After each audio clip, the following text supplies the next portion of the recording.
राज्य के मुख्यमंत्री पुष्कर सिंह धामी के निर्देश पर राज्य के व्यापक हित में पूर्व में गठित भू कानून समिति की अनुशंसा पर कार्यवाही हेतु शासनादेश संख्या 2232 दिनांक 22 दिसंबर 2023 द्वारा उच्च स्तरीय समिति का गठन किया गया है।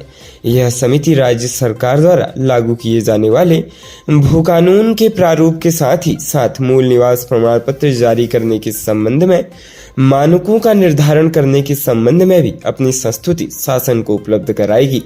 मुख्यमंत्री धामी द्वारा प्रदेश का मुख्यमंत्री नियुक्त होने के बाद उसी वर्ष अगस्त माह में एक उच्च स्तरीय समिति का गठन किया था। समिति को राज्य में औद्योगिक विकास कार्यों हेतु भूमि की आवश्यकता तथा राज्य में उपलब्ध भूमि के संरक्षण के मध्य संतुलन को ध्यान में रखकर विकास कार्य प्रभावित न हो, इसको दृष्टिगत रखते हुए विचार विमर्श कर अपनी संस्तुति सरकार को उपलब्ध कराने को कहा था। मुख्यमंत्री ने कहा कि पूर्व में गठित समिति द्वारा राज्य के हितबद्ध पक्षकारों, विभिन्न संगठनों, संस्थाओं से सुझाव आमंत्रित कर गहन विचार विमर्श कर लगभग 80 पृष्ठों में अपनी रिपोर्ट तैयार की थी। इसके अलावा समिति ने सभी जिलाधिकारियों से प्रदेश में अब तक दी गई भूमि क्रय की स्वीकृतियों का विवरण मांग कर उनका परीक्षण भी किया। समिति ने अपनी संस्थितियों में ऐसे बिंदुओं को सम्मिलित किया है जिससे राज्य में विकास के लिए निवेश बढ़े और रोजगार के अवसरों में वृद्धि हो।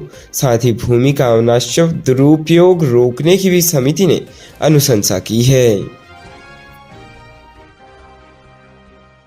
देश के उपराष्ट्रपति जगदीप धनखड़ डॉक्टर श्रीमती सुदेश धनखड़ के साथ आज अपने एक दिवसीय दौरे पर हरिद्वार पहुंचे और वहां गुरुकुल कांगड़ी विश्वविद्यालय द्वारा आयोजित किए जा रहे वेद विज्ञान एवं संस्कृति महाकुंभ के उद्घाटन समारोह को मुख्य अतिथि के रूप में संबोधित किया। गुरुकुल कांगड़ी द्वारा इस महाकुंभ का आयोजन स्वामी दयानंद सरस्वती की 200वीं जयंती और स्वामी श्रद्धानंद के बलिदान दिवस के अवसर पर किया जा रहा है। उपराष्ट्रपति ने कहा कि भारतीय संस्कृति और राष्ट्रवाद के प्रणेता इन मनीषियों की पावन स्मृति में आयोजित यह महाकुंभ उनके महान जीवन के प्रति हमारी विनम्र श्रद्धांजलि है। इस महाकुंभ के माध्यम से वेद विज्ञान को सशक्त करने का महत्वपूर्ण कदम उठाया गया है। अपने संबोधन के दौरान उपराष्ट्रपति श्री धनखड़ ने कहा कि मां भारती के इस भूभाग देवभूमि उत्तराखंड में आना मेरा परम सौभाग्य है। उन्होंने कहा कि इस विश्वविद्यालय का वर्षों से नाम सुनता आ रहा हूँ, आज पहली बार आने का मौका मिला है। नाम से ऊर्जावान होता रहा हूँ, आज यहाँ से एक बड़ा संकल्प लेकर जाऊंगा। प्रदेश में तापमान में भारी गिरावट जारी है। पहाड़ से लेकर मैदान तक चल रही सर्द हवाओं ने कपकपी और बढ़ा दी है। मौसम विभाग के मुताबिक अगले 4 दिनों में तापमान और नीचे जा सकता है। हालांकि इसके बाद पश्चिमी विक्षोभ की सक्रियता के कारण मौसम का मिजाज बदल सकता है। इससे 24 से 26 दिसंबर के बीच बारिश बर्फबारी होने से तापमान बढ़ भी सकता है। मिली जानकारी के अनुसार प्रदेश के पर्वतीय जनपदों में बारिश व बर्फबारी होने की संभावना है। यही वजह है कि दिन और रात के तापमान में बड़ा अंतर देखने को मिल रहा है। प्रदेश में अगले 2 दिन मौसम शुष्क रहने का अनुमान है।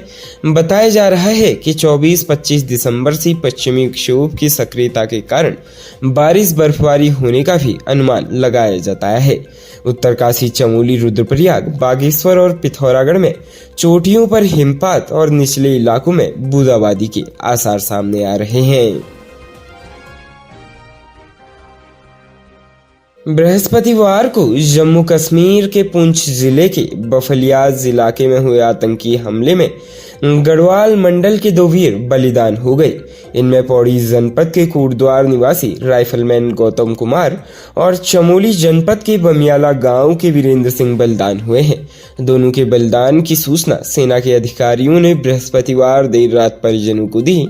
गौतम की तैनाती 89 आर्म्ड कोर में थी, वहीं वीरेंद्र 15वीं गढ़वाल राइफल्स में तैनात थे।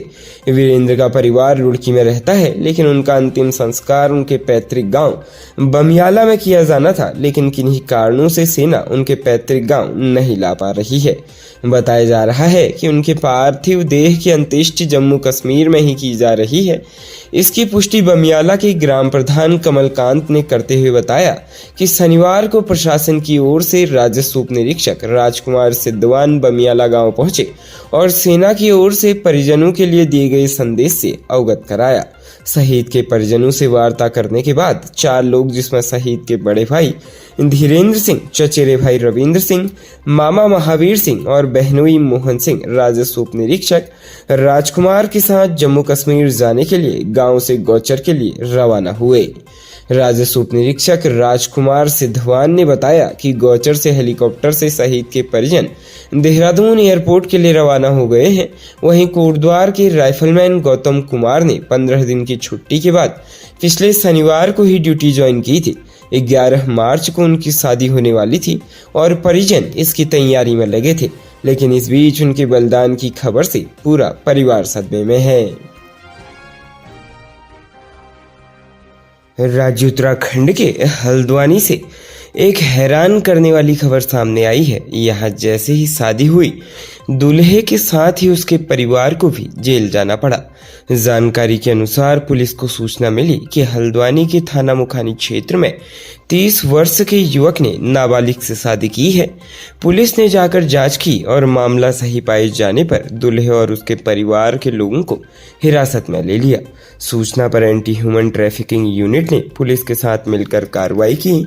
पुलिस ने बताया कि शुक्रवार रात करीब 10 बजे उन्हें सूचना मिली थी कि पीली कोठी हल्द्वानी निवासी एक महिला के मकान में शादी समारोह चल रहा था। पुलिस मौके पर पहुंची तो देखा कि एक दूल्हा नाबालिग दुल्हन से शादी रचा रहा था। शादी के बाद घर में प्रीति भोज चल रहा था। एंटी ह्यूमन ट्रैफिकिंग यूनिट ने दुल्हन और दूल्हे के आधार कार्ड देखे तो पता चला कि दूल्हा 30 वर्ष का है और दुल्हन की उम्र सिर्फ 16 वर्ष है। हाथरस जिला निवासी दूल्हे की शादी हल्द्वानी निवासी नाबालिग से तय हुई थी।